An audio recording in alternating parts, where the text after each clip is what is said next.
Selanjutnya, al-fi'lu kullu lafdin yadullu ala husuli amalin aw hadasin fi zamanin khasin. Kullu lafdin yadullu ala husuli amalin aw hadasin fi zamanin khasin. Fi'il adalah kata yang menunjukkan pekerjaan atau peristiwa yang terjadi pada waktu tertentu. Jadi, fi'il adalah kata yang menunjukkan arti pekerjaan atau peristiwa yang terjadi pada waktu tertentu. Jadi dalam fi'il ini ada kaitan dengan pekerjaan atau peristiwa, kemudian yang kedua terikat dengan waktu. Kalau isim tadi tidak terikat dengan waktu. Fi'il ada keterikatan dengan waktu. Maka secara umum boleh saja secara umum bahwa fi'il itu ada kesamaan dengan kata kerja dalam bahasa Indonesia, meskipun tidak seluruhnya, nanti di bawah ada. Contohnya, zahaba, raja'a, dakhala, kharaja, darasa, kataba, qara'a, hafidha, harasa, ista'mala.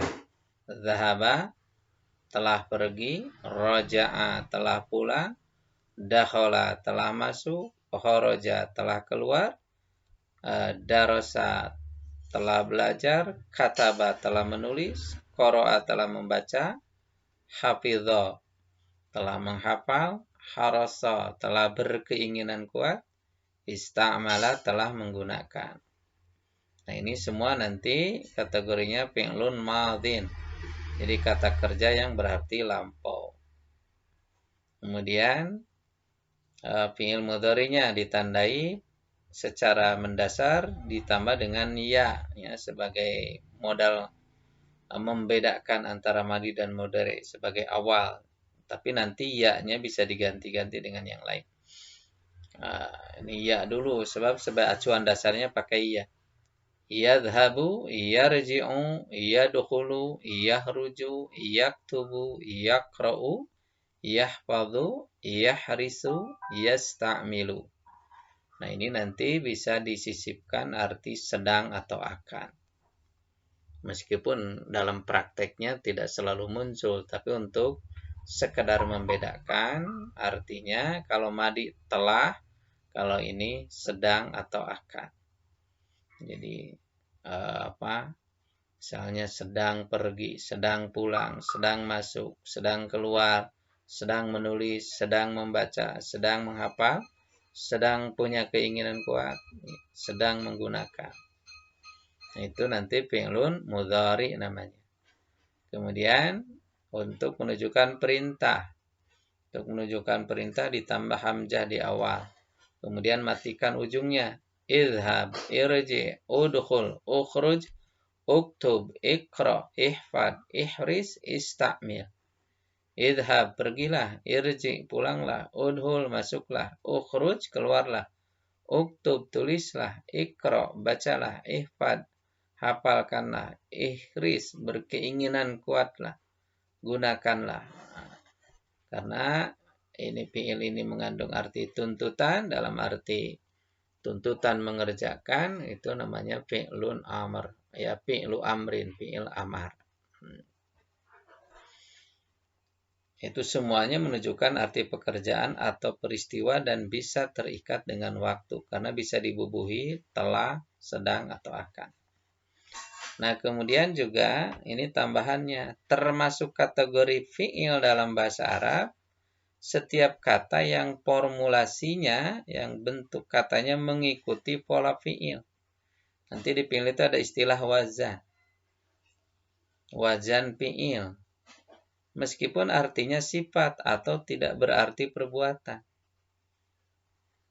Tapi secara umum memang menunjukkan pekerjaan atau peristiwa. Tapi bisa juga dalam bahasa Arab dikategorikan fi'il. Termasuk jenis fi'il. Kata kalau formulasinya, yakni bentuk katanya atau ya cara bacanya lah gitu, mengikuti pola fi'il atau wajan fi'il, cocok dengan salah satu wajan fi'il, yaitu dikategorikan fi'il saja meskipun artinya sifat.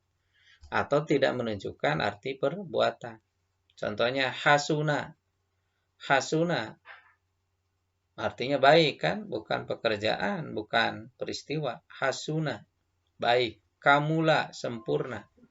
Hasuna kamula ini fi'il. Karena wajannya wajan fa'ula. Kalau dibacanya hasuna, kamula itu fi'il. In koto'a artinya putus. Kan tidak menunjukkan pekerjaan ya. Wajannya in fa'ala. In fa'ala. In koto'a in fa'ala. Maka in koto'a fi'il saja. Yalzamu. Yalzamu artinya harus ya. Harus, mesti. Itu wajannya yaf'alu. Yalzamu yaf'alu. Nah, karena mengikuti wajan fi'il, maka yalzamu kategorinya fi'il saja. Yumkinu. Nah, yumkinu. Ini yumkinu artinya bisa, mungkin ya, bisa. Kan bukan perbuatan ya, bukan peristiwa gitu.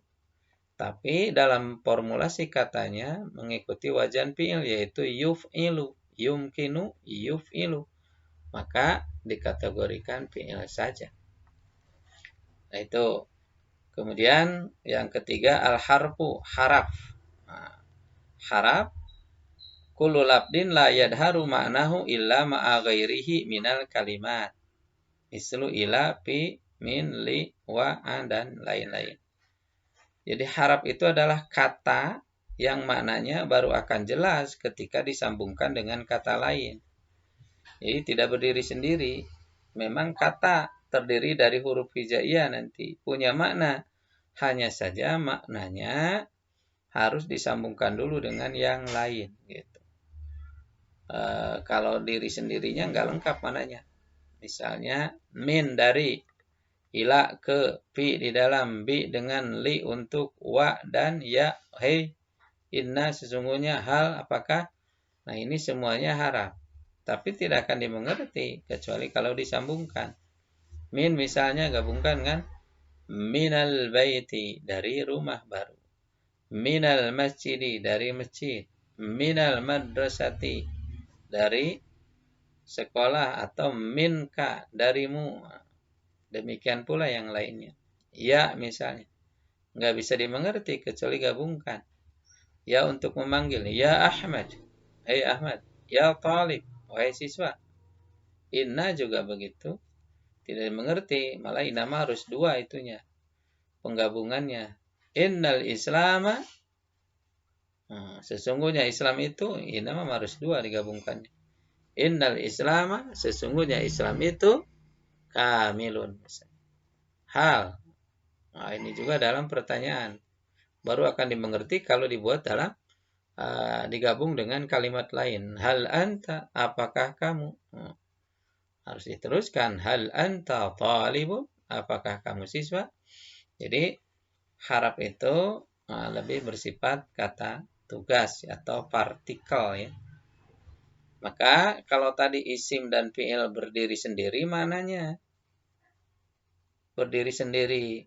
Tapi kalau harap tidak berdiri sendiri ya. Tidak berdiri sendiri tapi harus digabungkan. Nanti bisa digabungkannya ke isim, bisa digabungkannya ke fi'il. Makanya nanti ada yang khas isim, ada yang khas fi'il. Demikian sementara ya untuk pendefinisian atau penjelasan mengenai isim, fi'il dan haraf. Wallahu a'lam.